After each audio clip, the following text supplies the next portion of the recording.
تو تربیت کے لیے تو تربیت کا معنی ہے کہ کوئی چیز نیگیٹو پاور ہے جو تم کو گھسیٹ رہی ہے خسارے کی طرف.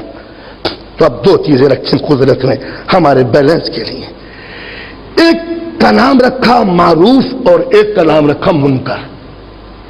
یہ دنیا کی ہر ڈکشنری سے الگ ایک لفظ دیا. انگلش میں چلے جائیے, that is good and that is bad.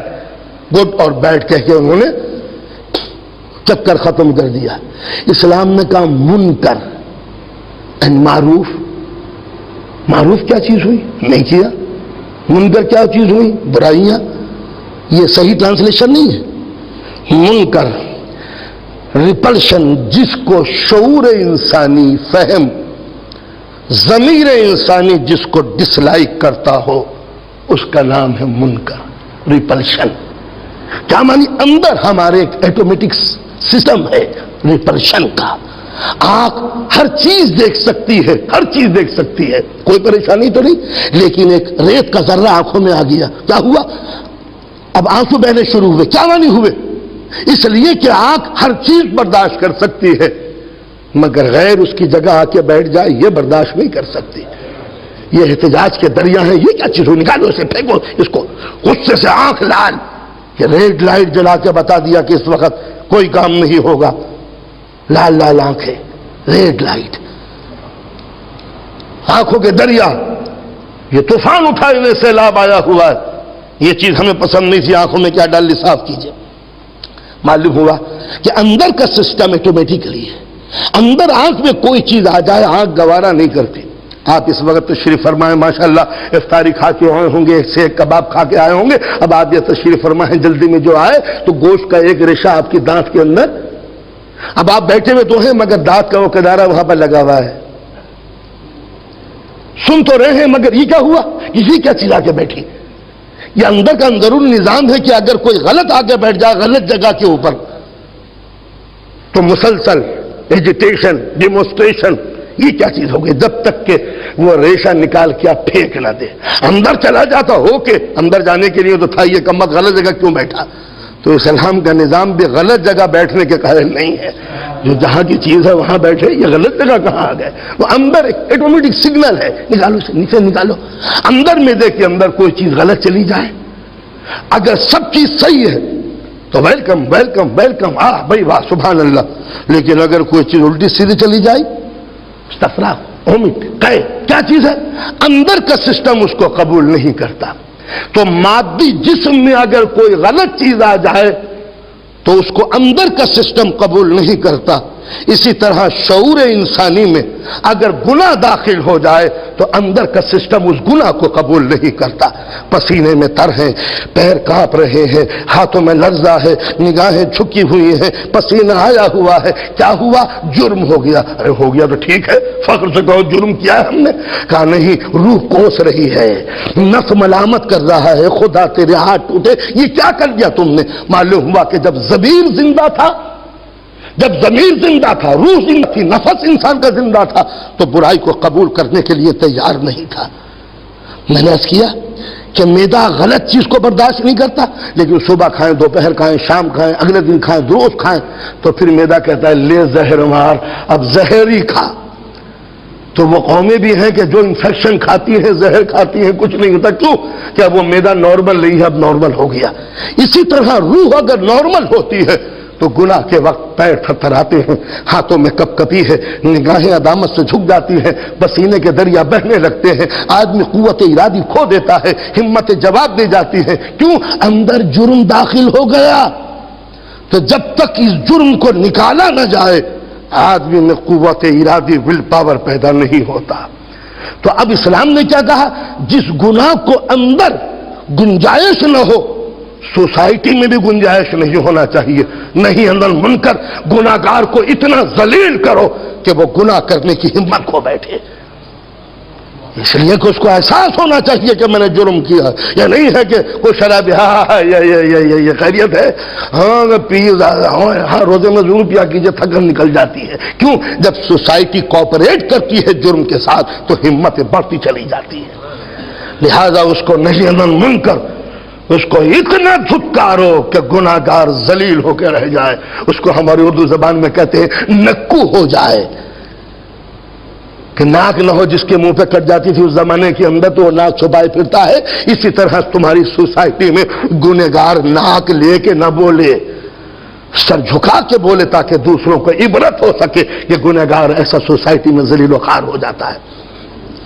یہ ہے نہی عن المنکر، اندر کی آواز کو کوپریٹ کرنا کہ تم نے برا کیا۔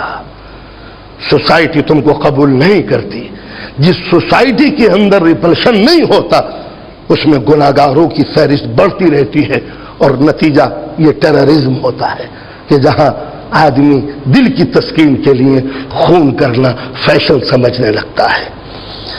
دوسری طرف کیا ہے؟ نیکیاں ہوئی اور ویلکم، دل خوش۔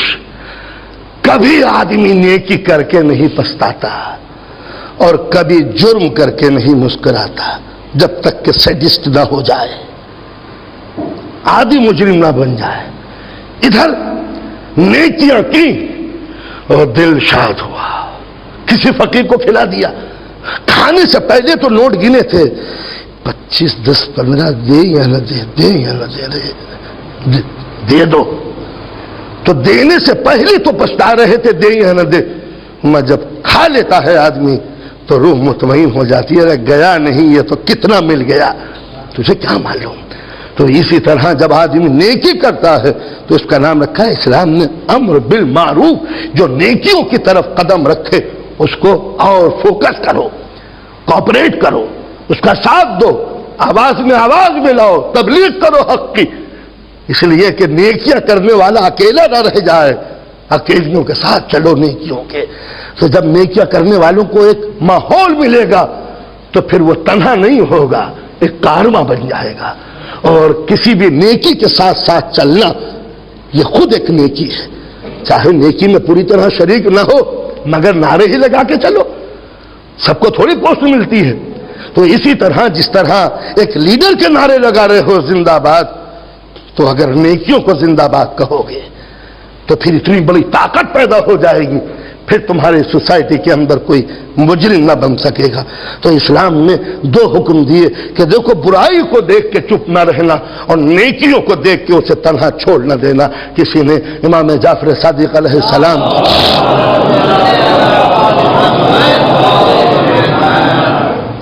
کسی نے سوال کیا، مولا یہ جب طوفان نوح آیا تو عذاب میں سبھی تو بہہ گئے ہوں گے، نیک بھی اور بد بھی، تو کیا پوری سوسائٹی کرپٹ تھی؟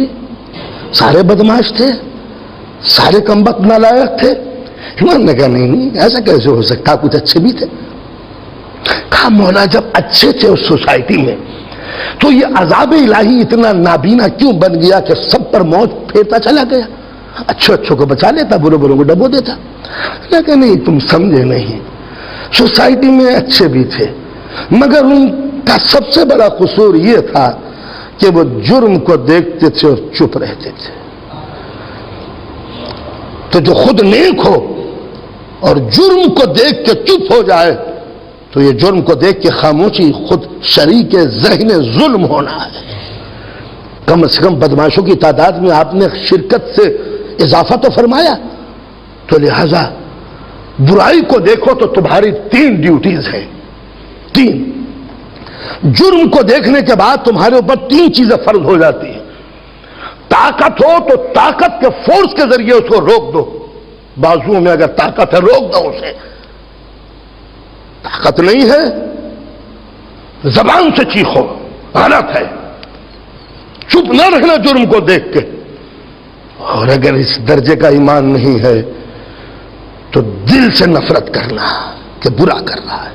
امام فرماتے ہیں سب سے گھٹیا درجے کا ایمان یہ ہے کہ تم جرم کو دیکھو اور دل سے برا سمجھو، اور اگر خدا نہ خواستہ ٹھیک ہے، اس کے معنی ہے کہ شریک ذہن ظلم ہو گئے تو عذاب کے مستحق یعنی معذب عذاب آئے گا اس پر اور کمیشن ملے گا مجھ کو کہ مولانا آپ کے زیر سایہ یہ دھندے چلتے رہے اور آپ چپ رہے کیوں؟ سیٹ صاحب بلواتے ہیں نا مجھے، یوں سنیے بلائیں گے تو مانا اگلے سال نہیں آؤں گا۔ تو جب ذہن اس منزل پر پہنچ جائے کہ کچھ کہوں گا تو اگلے سال دھندا بند ہو جائے گا، تو جرم وہ کرتا رہے گا، کمیشن مجھے ملتا رہے گا۔ مولانا ریسیو کیجیے روز ڈیلی 5 بوتلیں پر ڈے کے حساب سے انشاءاللہ ڈھیر لگ جائے گا. یہ تو اس طریقے سے خرابیوں کو دیکھو تو 3 ڈیوٹی اور نیکیوں کو دیکھو تو 3 ڈیوٹی. طاقت سے لگ جاؤ اس کی آواز میں آواز ملانے کے لیے. مسجد بن رہی ہے, لگ جاؤ, گارا مٹی دینے لگو. خود نہ کر سکو, بوڑھے ہو, موٹے زیادہ ہو گئے ہو, ایک لڑکو آؤ چلو مسجد بننی, آ جاؤ میرے, آؤ چلو چلو چلو چلو چلتے ہیں. اس کے کہنے میں کیا پریشانی ہے؟ اتنا بھی نہیں کہتے تو دل سے تعریف تو کرو. یہ تو مت کروا رہے, کیا بنوا رہے ہیں, چھوڑو. اس ایٹمک پیریڈ میں مسجد بن رہی ہے. یہ ہوا امر بالمعروف اور نہی عن المنکر. کوپریشن برائیوں کے ساتھ خود جرم ہے, کوپریشن نیکیوں کے ساتھ خود نیکی ہے, تاکہ سوسائٹی میں وہ معاشرہ پیدا ہو انسانوں کو کہ وہ منزل مقصود تک, تکامل تک پہنچ سکے.